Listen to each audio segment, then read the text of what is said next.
UP board कक्षा 6 का Akshara Hindi chapter number 18 है बहादुर बेटा। यदि आप चैनल पर नए हैं तो चैनल को सब्सक्राइब कर लीजिएगा। अगर आपको वीडियो पसंद आएगी तो इसको लाइक करिएगा और शेयर करिएगा। शुरुआत करते हैं हम लोग इस वीडियो की। सबसे पहले हम लोग देखेंगे इस चैप्टर के महत्वपूर्ण गद्यांश की व्याख्या। पहला गद्यांश यहाँ पे दे रखा है, जो दूसरों यानी डैश डैश भगवान उसकी रक्षा करते हैं। संदर्भ में लिखेंगे प्रस्तुत गद्यांश हमारी पाठ्य पुस्तक मंजरी काट के वहाँ पे लिख लीजिएगा। अक्षरा के बहादुर नामक पाठ से लिया गया है। यहाँ पे क्या लिखना है? अक्षरा लिखना है, ठीक है।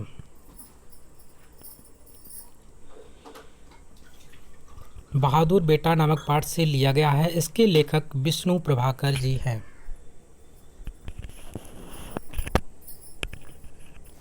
प्रसंग में लिखेंगे, प्रसंग में आपको ध्यान में लिखना है, लेखक परोपकार और कर भला तो हो भला जैसी भावनाओं का मूल्य प्रतिस्थापित करता है। व्याख्या में लिखेंगे, लेखक ने मधुर नामक महिला के माध्यम से संदेश दिया है कि यदि कोई किसी की भलाई करता है तो उसकी भलाई का ध्यान स्वयं ईश्वर रखता है।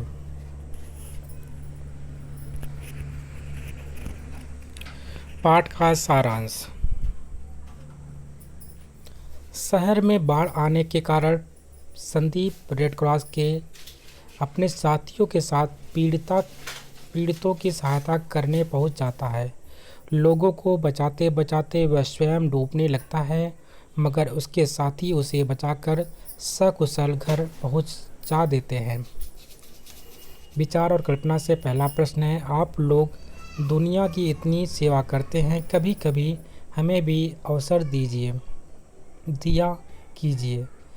आपके विचार से माँ ने ऐसा क्यों कहा? उत्तर में लिखेंगे, माँ ने ऐसा इसलिए कहा क्योंकि रेड क्रॉस के युवक युवती जिस दिन रात मेहनत कर बाढ़ पीड़िता की मदद कर रहे थे, उन्होंने उनके बड़े बेटे संदीप का उपचार भी किया। इसी कारण स्नेह और कृतज्ञतावश माँ ने उसकी आवभगत करने की इच्छा जताई। प्रश्न नंबर नेक्स्ट है, प्राकृतिक आपदाएं जैसे कि बाढ़, सूखा, भूकंप आदि अचानक आती है। सोचें और बताइए कि इन आपदाओं के आने पर हमें क्या करना चाहिए और क्या नहीं करना चाहिए। उत्तर में लिखेंगे, बाढ़ आने पर किसी ऊंचे स्थान पर शरण लेना चाहिए। सूखा पड़ने पर हमें अकाल पीड़ितों की मदद करनी चाहिए। भूकंप आने पर घर के बाहर खुले स्थान पर चले जाने चाहिए। तीनों ही स्थितियों में हमें घबराहट में बचाव के लिए कोई उल्टा सीधा कार्य नहीं करना चाहिए।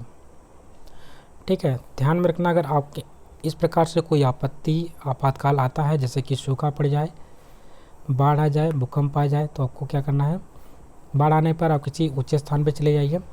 सूखा पड़ने पर हमें अकाल पीड़ितों की मदद करनी चाहिए। और अगर भूकंप आ जाए तो घर से बाहर खुले स्थान पर चले जाइए। अगर आप घर में रह गए हैं तो घर के कोने में या तो टेबल ओबल हो कुछ, इससे उसके नीचे आप छुप सकते हैं, किनारे हो भी। प्रश्न नंबर नेक्स्ट है, एकांकीय प्रश्न है। प्रश्न नंबर 1 में पूछा जा रहा है, निम्नलिखित वाक्यों को पढ़कर पाठ के आधार पर उनको सही क्रम में लिखिए। तो यहाँ पे आपको जो पाठ का एकांकी था, पहले उसको पढ़ लीजिएगा पुस्तक में। ये आगे पीछे कुछ यहाँ पे दे रखे थे, कौन सा पहले आएगा कौन सा बाद में आएगा। क ख ग चार लाइन थी, 4 लाइन में सबसे पहले कौन सी लाइन आएगी उसको लिखना है। इस प्रकार से आपको ध्यान में रखेंगे। उत्तर में लिखेंगे, पहले गा वाली लाइन आपको लिखना है, बड़े जोर का तूफान आया। फिर उसके बाद का वाला लाइन लिखना है, नदियों में बाढ़ आ गई। उसके बाद खा वाली लाइन लिखना है, गांव के गांव बह गए। उसके बाद लास्ट लाइन लिख देना है, चारों तरफ हाहाकार मच गई। यानी कि गांव को पहले लिखना है, फिर का खा और लास्ट में घा को लिखना है।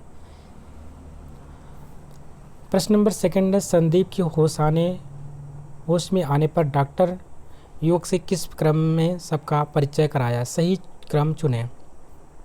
तो उत्तर में लिखेंगे पहले माँ, फिर बहन, उसके बाद भाई और साथी के बारे में उसने परिचय कराया। प्रश्न नंबर 3 है, पाठ के आधार पर निम्नलिखित वाक्यों को पूरा कीजिए। तो आपको ध्यान में रखना है, जो वाक्य पूरे नहीं उनको कंप्लीट करना है। तो यहाँ पे पूरे वाक्य दे रखिए, इसको एज इट इज़ नोट कर लीजिएगा। उत्तर में लिखेंगे जो कुछ भी कर सके करे, ठीक है। दूसरा वाक्य है, जो युवक है और स्वस्थ है वे जाकर लोगों को बचाने का काम करे। और उसी प्रकार से तीसरा लिखेंगे, जो धनी है वे धन दे, जिसके पास अनाज है वे अनाज दें। प्रश्न नंबर 4 है, निम्नलिखित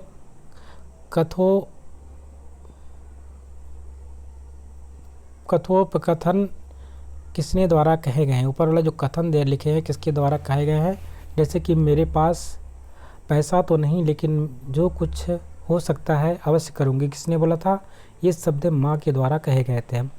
मैं नदी के पास क्यों जाऊँगा, वह तो खुद ही हमारे पास आ गई है, ये शब्द किसके द्वारा थे, कुलदीप के द्वारा कहे गए थे। एक परिवार को तो हम भी अपने घर में रख सकते हैं, ये शब्द किसके थे, मधुर के द्वारा बोले गए थे। उसी प्रकार से जिसके पास अनाज है, ये शब्द है कुलदीप के द्वारा। प्रश्न नंबर 5 है, ट्रक को देखकर मथुर ने अपनी माँ से बाढ़ पीड़िता के बारे में क्या कहा। उत्तर में मधुर ने माँ से कहा कि ऐसा लगता है कि ये बाढ़ पीड़ित गांव से लोगों को निकाल कर ला रहे हैं। क्यों माँ, एक परिवार को तो हम भी अपने घर में रख सकते हैं। प्रश्न नंबर 6 है, युवक और युवती द्वारा चलने की आज्ञा लेते समय माँ ने क्या कहा। उत्तर में लिखेंगे, माँ ने कहा कि आप लोग दुनिया की इतनी सेवा करते हैं, कभी कभी हमें भी अवसर दिया कीजिए। प्रश्न नंबर 7 है, एकांकी के कौन से संवाद आपको अच्छे लगे। उत्तर में लिखेंगे, मैं नदी के पास क्यों जाऊं, वह तो खुद ही हमारे पास आ गई। दूसरा है, हम भी तो अपने आपके ही हैं, फिर अपने काम सेवा की क्या। कुलदीप और युवती का संवाद, ये दोनों संवाद मुझे बहुत अच्छे लगे।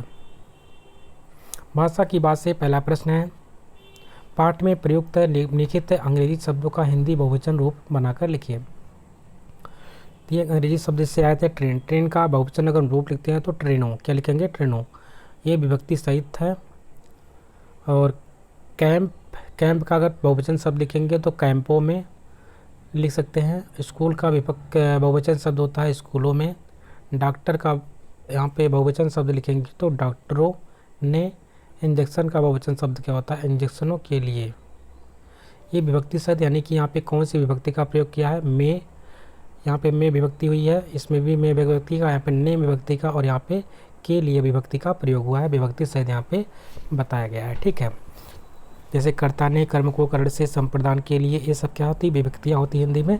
तो यहाँ पे में और ने तथा के लिए, ये सब विभक्ति का यहाँ पे उपयोग किया गया है, इसीलिए यहाँ पे विभक्ति शब्द भी लिखा गया है। प्रश्न नंबर 2 है, नीचे लिखे मुहावरों का वाक्य में प्रयोग कीजिए। उत्तर में लिखेंगे, हाहाकार मचना। हाहाकार मचने का अर्थ क्या होता है, बम विस्फोट होने पर बाजार में चारों तरफ हाहाकार मच गई। सब कुछ लुटा देना, इसका अर्थ क्या होता है, युधिष्ठिर ने जुए में अपना सब कुछ लुटा दिया। चैन से ना बैठना, चैन से ना बैठने का वाक्य में प्रयोग या इसका भाव होता है, जब तक सफलता नहीं मिलती चैन से नहीं बैठना चाहिए। इसी के साथ ये चैप्टर कंप्लीट होता है। आशा करते हैं आपको वीडियो पसंद आई होगी। यदि वीडियो अच्छी लगी है तो इसको लाइक करिएगा, शेयर करिएगा, और चैनल पे नए हैं तो चैनल को सब्सक्राइब भी कर लीजिएगा। मिलते हैं एक नए वीडियो में, तब तक के लिए नमस्कार, जय हिंद।